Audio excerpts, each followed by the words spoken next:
Hey, thank you. I'm really exciting to be here today. It's my first time here at Bett, and I came all the way from Israel to talk about this important topic.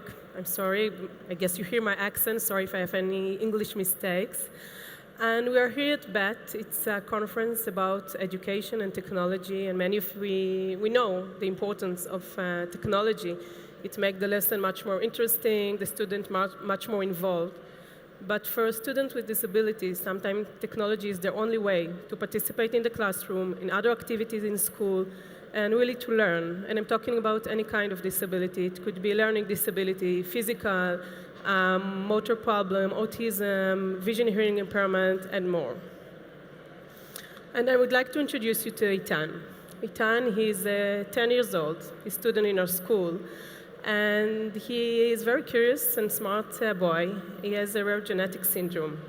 Most of the children in his syndrome do not speak. And when he came to Beit Issie, he was 2 years old with non-verbal language, and we started to use technology with him. So I'm going to show you a short video of him talking to his mom on the sofa, very spontaneous interaction. רגע, מה אתה אוכל? ופל. ופל? מי הביא לך את הוופל? אבא. אבא הביא לך ופל. ורגע, אחר כך אני אראה לך. הוופל טעים? מגעיל. הוופל מגעיל? לא. מה הוופל? טעים. הוופל טעים. So he can communicate with his mom thanks to this technology. Today, Tani is 10 years old. He advanced from this symbolic language. There were symbols on his screen that represent the words. Today, he starts to speak, and when we don't understand him, he's going back to his computer and he's typing, so he can say whatever he wants. And because of this technology, we will be able to see that he's a very clever, that he has a lot to say, he is fully connected to the world around him. And his mom also said that now they know there is inside world that they didn't know before. And children like Eitan, if they were born like 10 years earlier, before we had all those technology, we'll never know what's inside their heads. And we can think that they have intellectual disabilities and they cannot really fulfill themselves. So I think this is like the best example. So just a word about where I'm coming from. Beit Issie Shapiro, it's one of the leading organizations in Israel. We work in Israel and globally. We have many units. I will talk about our educational framework. So we have an early intervention center for very young children since few years old. We have one in Ra'anana, it's in the center of the city, and one in Kalansoa, it's an Arab city. And we have a special education school for children 6 to 12.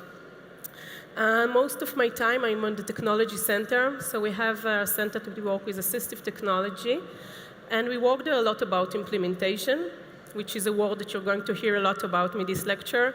It's important to know what technology out there, but it's much more important to know how to use it and how to use it right. We share our knowledge through webinar, workshops. We do consultation to other organizations in Israel and in other countries.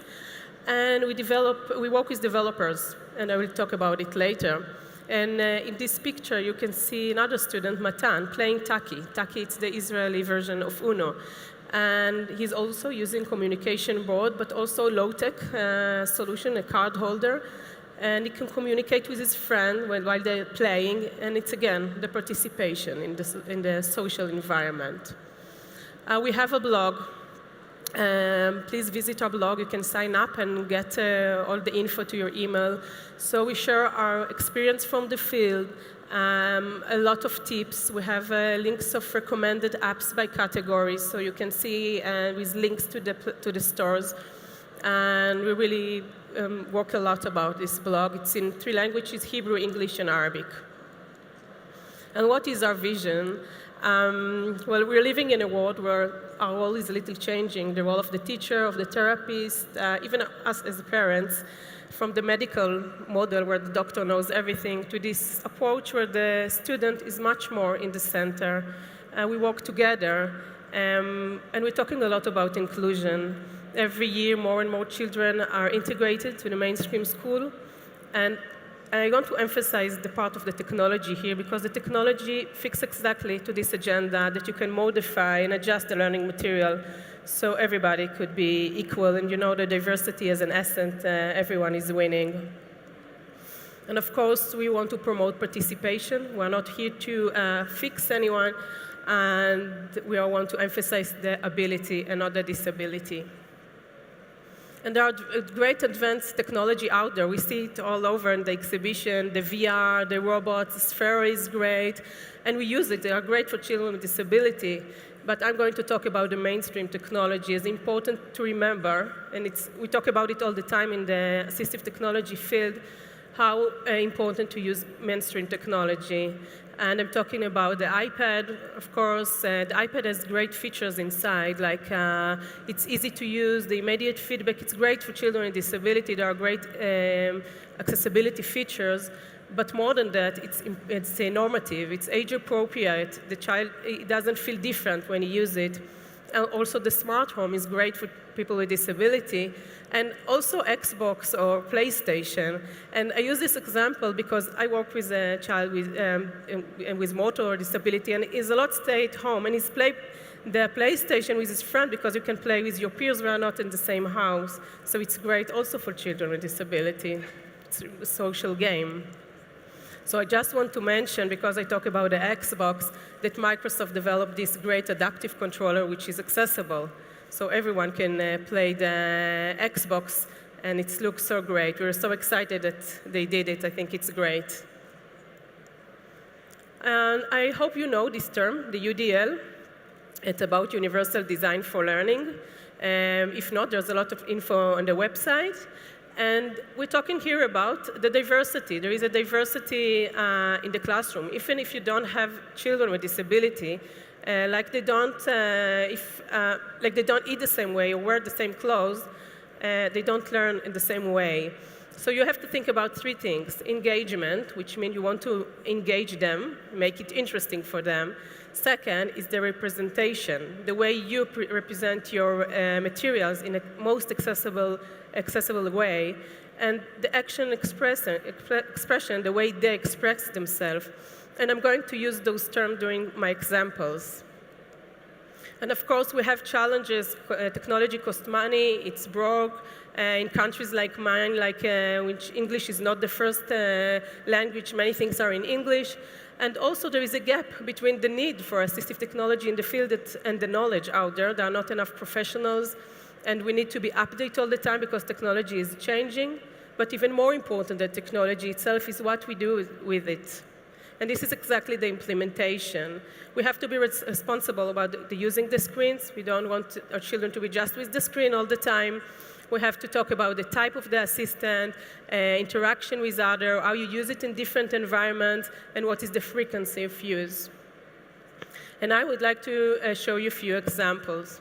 And the first one is Ariel. So aside of my work at Beit Issie, I work in the Ministry of Education, and I work with children in the mainstream school that need assistive technology. And I know Ariel for 4 years now, and I've learned a lot from him, and I bring a few of my conclusions. So first is the place of the student and his family. We are working together. I many times talk to Ariel. Now, Ariel is very smart, and he has learning disability and attention disorder and also muscular dystrophy disease. But he's very smart in his class level. And we talk all the time together. I advise him something, and he answers what he thinks about it, and we come to the conclusion together. And I told him that I'm coming here and I'm going to talk about him. And I asked him, what can you tell me? What is the main thing that it's on your mind now? And he told me two things. He said, first, the computer for me, it's my notebook. So it's great because I'm like everybody else. I don't have to wait. I'm independent. And also, when we start to use the computer 4 years ago, I was a little embarrassed. And I was a little surprised, not because I don't understand why he was embarrassed, because he's a very powerful child. He's very strong inside. And he told me, yeah, of course I was embarrassed. And I was so happy that we make all this process before I start really to use the computer in the classroom. We had a lot of talking. He was really prepared. He had the teacher and him together to the student, to his friend, to tell them about Ariel, that he start using the computer. So what I want to say here, don't forget about the emotional part. To use a computer in the classroom, it's like any other assistive device, and it says something to the child, so you have to prepare him the emotional part. And I work a lot with his family also. And it's really empowered him to his self-esteem. It was so good. And here's an example of his handwriting. So I know you don't understand Hebrew, but if there's anyone in the audience that does, you cannot understand what he's writing, and also Ariel don't understand it. It's really frustrating for children with learning disability. They cannot understand their own writing. And then sometimes we tell them, well, you have to erase, there are not enough spaces between the words, or you have too many spelling mistakes, erase and correct them, and it's frustrating. They'll never do it. And when he started using the computer, so the stuff was a little like, how the computer will really help him. I mean, he has so spelling mistakes, and he's so not organized, and the computer really helped him because it's so easy to use the computer. It's easy to do all those things. It's easy to self the document in the right files, and it really improved those skills because he used the computer. So it was really like to reveal his ability, and it also improved that. And the last thing is the working with the staff. So Noi, here in the picture, she's a self-assistant. And if you work in the mainstream school, you cannot come and just tell them, well, use this technology, this software, good luck, goodbye. It will never work because each child is different and each school is different. So I support them, and she was my best friend then. She was used to send me those pictures of how he used this, and I support her, the teacher, the counselor, the other therapist. It's very important to work together because it's all about implementation, right? And now I'm going to give you a few examples of our work at Beit Issie. So again, we're talking about implementation, and I think that in the special education system, it's a little easier because everybody is oriented to this assistive technology. We're always looking for creative idea of to use technology. We involve the family a lot, like you're going to see, and we use low and high tech. So low tech is still out there, and it will always will be. How we work about implementation. So we are a multidisciplinary team. We work together. We train and support our staff how to use the technology in the classroom. We guide them for appropriate use. It's very important to talk about appropriate use. How to take care of the equipment. Every few weeks we stop and say, talking about the procedure, how to take care of all those iPads in the school. And we support the parents. So we invite a lot of the parents to come.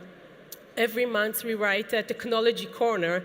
We write to the parents what we did with technology this month. We have a Facebook group, and we are doing many activities like you're going to see. And I like this picture because many times when they finish teaching, all the teachers sit together around the table just showing each other what they did today, and it's the best learning for them. So like time, we have more children that do not speak. So we use the AAC, Augmentative and Alternative Communication. Usually it's with symbols, but some of our children use typing, which is the best. And we have special places at Beit Issie, like we have a big swimming pool for hydrotherapy, and we have the snoozle room, which is a multi-sensory room. And it's important that the iPad will be available there also. It doesn't mean that they have to use those devices to communicate, but it has to be available even there. You can use an iPad in the water. You can use it everywhere. It's so good because it's portable, right? One of my best lessons, I think, is in Sunday morning. Sunday, it's our first day of the week. And we're doing this lesson that's called Experience from the Weekend. So this is another work with the parents, sharing experience from the school to their home and the other way, from home to the school. So they send in picture to the teacher or on their own devices, and everybody see it on the big screen. And they're so excited about it that everybody can see what they've done in the weekend. They can sit 2 hours in this lesson and concentrate.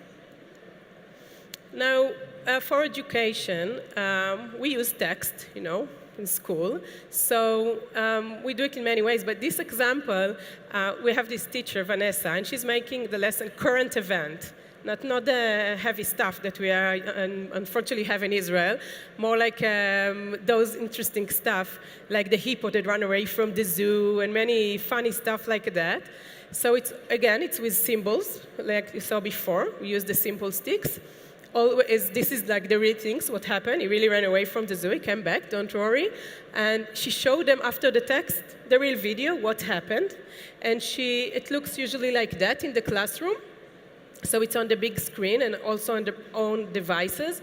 And it's not just it's on the screen, it's the way she does it. She brings the text, she brings very interesting questions. She usually bring also physical stuff. And it's important the way you use it, okay? Right, okay. And another example, we use a lot the camera.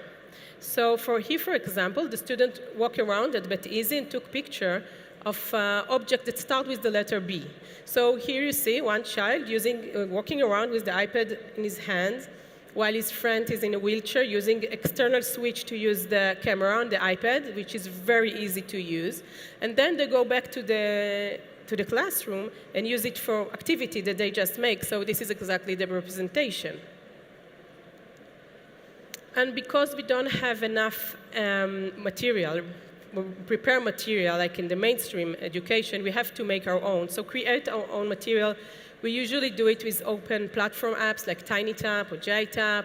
And this is just 2 examples about using money or reading Hebrew words. So we have to create it by ourselves. Of course, we work about typing. So, we are typing every day. Everybody uses typing many times during the day. So we find it important to teach our children. And we use it in many ways, in the iPad, or this is a computer with eye gaze. So for children that cannot use their eyes, they use their hands, they use their eyes. And especially for our children, because they cannot write also. And we like, when we are doing worksheet, to use apps like this, for example, SnapType. So what's nice about SnapType is that you take the original worksheet, you take picture, and then you answer on the iPad. So one child can see it and fill out with a pencil, and while his friend do it on the iPad, so it's very universal. Very easy to use. Now, it's also important for us to combine the digital with the physical. So, for example, here we use Matific. Matific is a great program to learn math. It's in all the languages, really. I'm sure you can find it. And the teacher told me, I don't want just to show this app to the children without teaching them before, like in the classroom. So the game here is to sort the balloon by order. But before that, she was taking like a real balloon and they placed it in order in the wall. So it was a lot of engagement and representation. This is just another example for geometry. You can do it on the iPad and then with the real thing. And here they play Talk a Store. Talk a Store is a very playful app, like a store. But we use it also when we teach them how to use the real money. So they play it with the real coins and a purse. And I want to emphasize here also the importance of play, because many times we really forget about play for the sake of play. We talk a lot about education, communication, but we all know how play is important for child development. So we do work with our children about play. Usually with usual apps, sometimes with more accessible, like help kids learn. Because for many children, the digital games are much more accessible. And this is just a nice example where they're playing on the big screen, so it could be very social. So one child using the eye gaze telling his friend what to do on the screen. And also, it's a great resource for artistic expression. So I have many examples, but here I decided to put this example in the photo exhibition. So we have this student that he really liked to take pictures, and at the end of the year, after he took many pictures and then decide which one he want to show, and he typed the name of each one, we did this exhibition in the middle of Beit Issie, which is a very big organization, and everybody came to see it. It was so empowering for him. And of course, you can draw, and there are many great stuff you can do in the iPad, and it's very accessible. This is our Snoozland room. Snoozland is a multisensory room, very special, and we have also interactive floor there. I'm sure you know it. It's, when you're moving and everything is changing. And the child here has a severe cerebral palsy. So first of all, he's happy to be out of his wheelchair and to lie down like that. But also, every slight movement that he's doing, all the light is changing around him, and it's amazing for him. And this is my last example. Well, like I said, we work a lot with the parents, and we have Rosh Hashanah. It's our New Year holiday. We have a lot of holiday going on, and we use it for making greeting cards. So it's easy to pick a picture and to draw, and the parents get it like this with sweets, and this is what the mother wrote us after she got it from her daughter. Yesterday, we received the New Year's greeting from our daughter for the first time. She chose the word, she took photos, and she chose the pictures. Something so small that left us sitting on the sofa into the night, unwilling to say goodbye to this day, to the feeling. Thank you so much. Have a great day and wonderful year. And for me, it's so powerful in such a small things to make such a big impact. So now I'm going to talk a little bit about innovation. So we work with developers, and my message to you here, work together. People that working in the field should work with the developer together. Everyone here have a different background, okay? And it's important to raise the awareness for inclusive design. Sometimes it's little changes that you do in your product. Sometimes it doesn't cost money even, and then it will be more suitable for largest market. Okay? So here are some examples about what we are doing. So my first example, it's an app, a series of apps that called My First App. It's really great, educational app for very young children. And we like it because it's a clear background and it's good for us. And we start using this, the Match It app. And then we realized that for some of our children, it's a little hard to do the dragging. They prefer to tap. And also you can see in that picture that they are a little babyish. Okay? You cannot, this is our approach anyway. We will never use teddy bear and stuff like this with children and 7 years old. We find it not age appropriate. And I can tell you that also adults with intellectual disabilities sometimes play those games, and it's really not, I think it's not respectful for them to play with those images. So contact the developer. This is my message. We do it many times. So we contacted him. We find out he's in Israeli, which was much easier for us. And we told him, and he was very happy to hear that we are using his apps. And 2 years later, he developed the step-by-step series of apps. The step-by-step, it's great. Many educational apps, many levels. But what he does, there is a settings screen in their app. So you can choose if it's tapping or dragging. And in the minute you can choose, it's so inclusive design because more people can use it. And also you can see in the photos that they are more age appropriate. So now a lot of people can use it.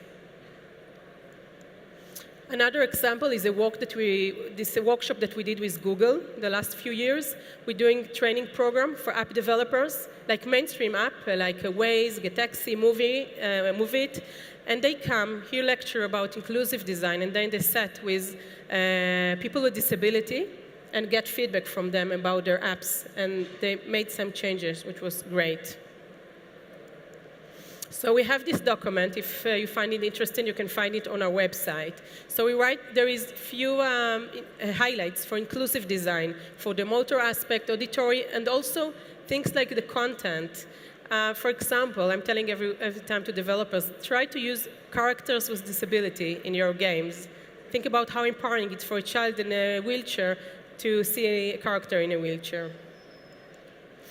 And we developed few apps. We're really proud of it because we are not a high-tech company, not at all. Beit Issie is an NGO.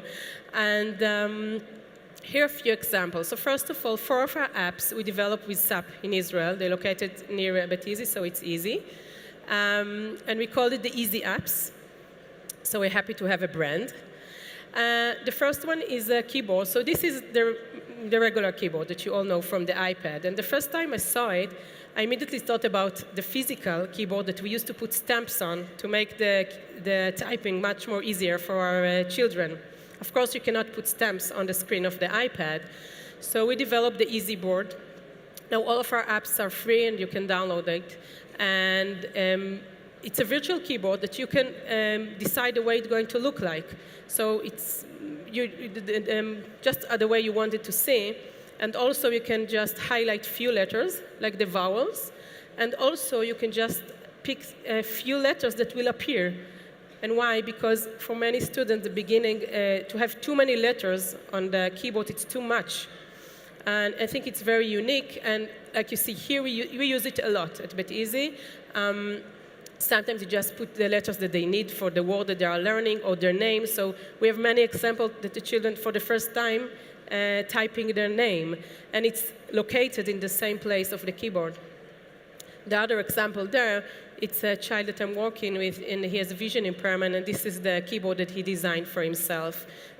Today, the keyboard available in English, Hebrew, and Arabic, but it will be for more. And the same concept we did for this calculator, the Easy Calc. So you can design it the way you want, and also you can record, so you get auditory feedback. And it's very important for our children, and great for vision impairment also.